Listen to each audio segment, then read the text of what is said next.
Hi, everyone. Dr. Richard Bartlett still here despite being locked down. My worst nightmare, except for I'm not wearing the thing that they usually put me in. Um, I just wanted to talk about not so much developing intuition, but paying attention.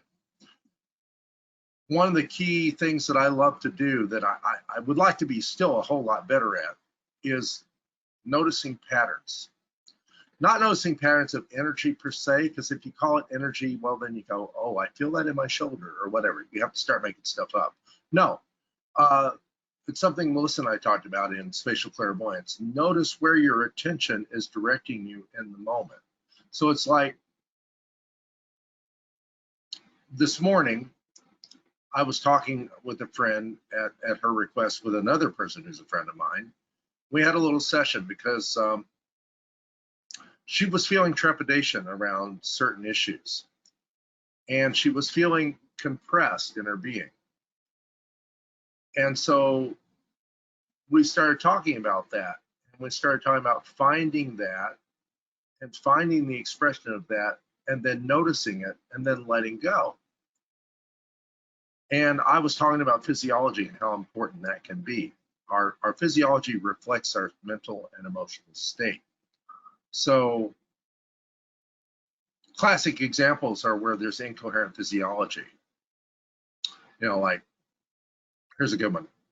I did not have sex with that woman. Yeah, mixed messages there, see? Saying no while nodding head yes. You want to find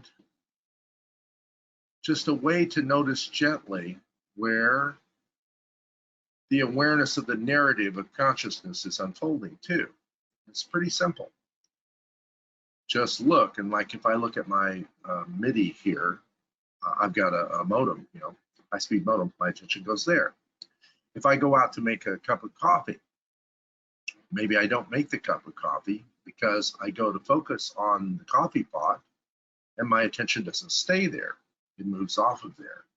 It goes to my water filter and I fill up a glass of water. Now I only fill up the water to the point where I notice filling the water, not where I think I should drink a full glass of water. Maybe it's 3/4 of a glass, maybe slightly more, maybe less. And then maybe I go to drink it and I drink it, but I stop at a certain point.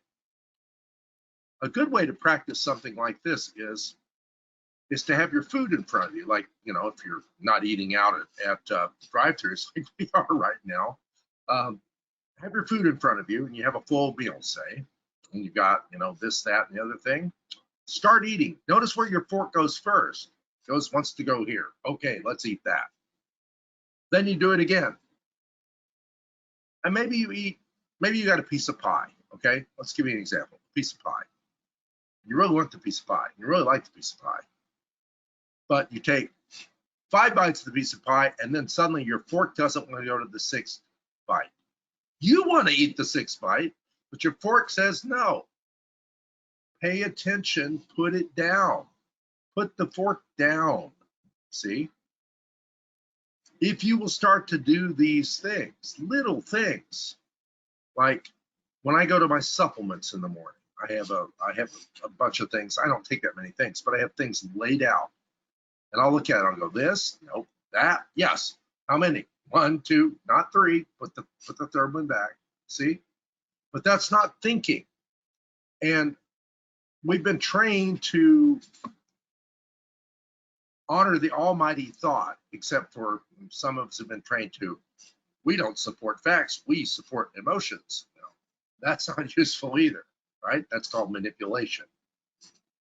Go with the flow, and the less emotion, by the way, involved in the flow, the just choiceless attention, that's the way.